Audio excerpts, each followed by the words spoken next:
Alors bonjour, nous voici dans la partie électronique du cours de robotique et j'ai regroupé devant moi plusieurs composants électroniques dont on pourrait se servir pour faire des expériences électroniques et aussi pour bâtir des choses finalement. Alors l'idée c'est quoi? C'est à base d'électricité évidemment et on a besoin d'une source d'alimentation, donc ça peut être une pile, ça peut être euh, un petit transformateur pour utiliser le courant alternatif, puis c'est changé en courant continu. Donc pourquoi on fait ça? Parce que les composants qu'on retrouve dans les ordinateurs et dans les autres petits appareils électroniques, ce sont des tout petits courants, d'accord, dans l'ordre de, de 1, 2, 3 volts jusqu'à 12 volts environ, peut-être 15 volts maximum. Alors, j'ai regroupé certaines composantes et puis je vais vous les montrer dans quelques instants. Alors, donc, on a évidemment des fils de toutes sortes. Ça dépend quelle sorte de bout qu'on a là-dessus. Mâle-mâle, femelle-femelle, dépendant des besoins. J'ai un petit haut-parleur, un buzzer finalement. Ça peut faire du bruit. J'ai des résistances. Et puis les résistances, vous avez dans vos notes de cours une page qui vous indique que veulent dire les codes de couleur.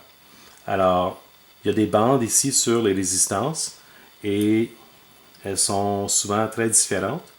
Alors, dépendant des couleurs, la résistance va avoir une plus grande valeur en ohms et cette valeur-là indique comment le courant va être atténué par cette petite résistance-là. Donc, on s'en sert parce que si le courant est trop fort, encore une fois, on risque de brûler nos composants. J'ai un photorésisteur, donc ça mesure le niveau de luminosité. J'ai des diodes électroluminescentes de toutes sortes de couleurs. Donc, ça, c'est intéressant. Les diodes électroluminescentes, on s'en sert pour indiquer s'il y a un courant qui passe.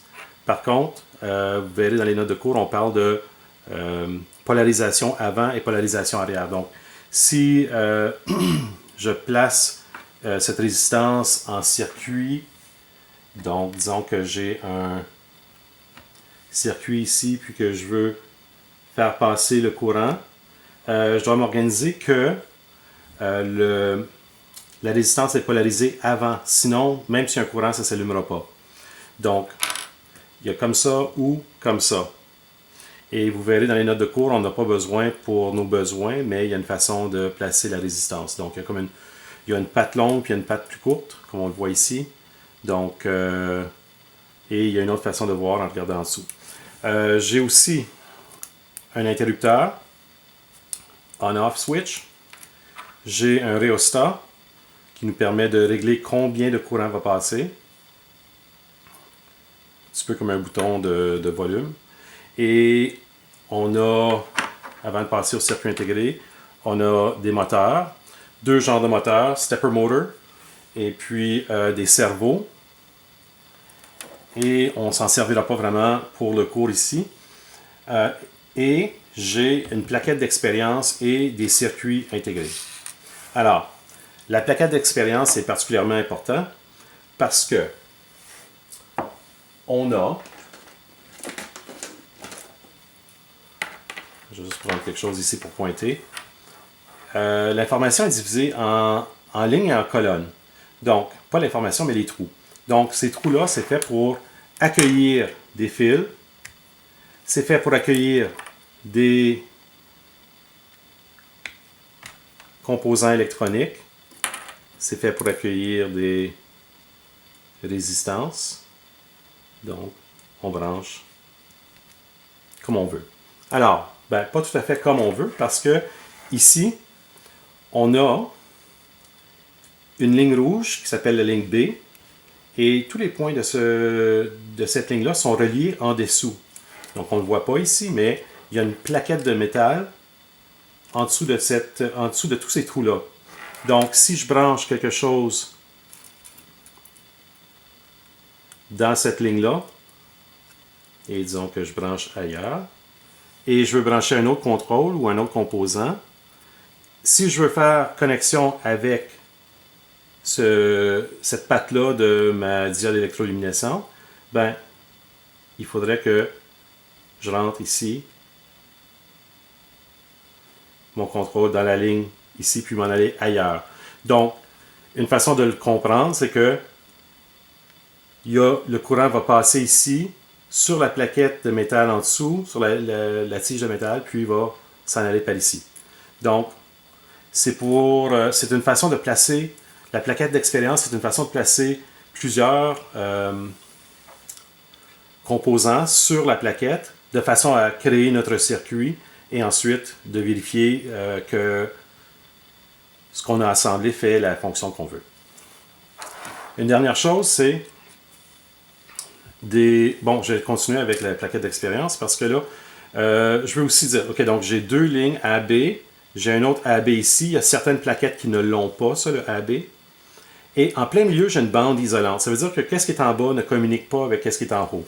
Les trous ne sont pas reliés. Alors, si tu veux les relier, il faut que tu places quelque chose de part et d'autre de la bande isolante. Alors, l'autre chose, c'est qu'on a les colonnes 1, 2, 3, ici jusqu'à 30 sur cette plaquette-là. Il y a des plus grosses plaquettes. Mais j'ai aussi les trous A, B, C, D, E, F, G, H, I, J. Alors, A, B, C, D, E sont tous reliés ensemble dans la colonne 1. Ils sont reliés ensemble dans la colonne 2. Ils sont reliés ensemble dans la colonne 3, dans la colonne 4. Même chose ici. Alors, dans le milieu, il y a une bande isolante et tout ça, c'est relié en colonne. Alors, ça veut dire que si je prends un circuit intégré, comme celui-ci, c'est comme ça, on le place sur la plaquette. Et si je veux accéder à la broche 1 ici, alors qu'est-ce que je dois faire? Je dois naturellement prendre un fil et je peux le brancher n'importe où dans la colonne. Ici, c'est dans la colonne 5. Le trou E est pris par la broche, mais je peux tout aussi bien prendre la 5B pour aller chercher qu'est-ce qu'il y a sur la broche 1. Et ça va s'en aller à un autre endroit dans le circuit.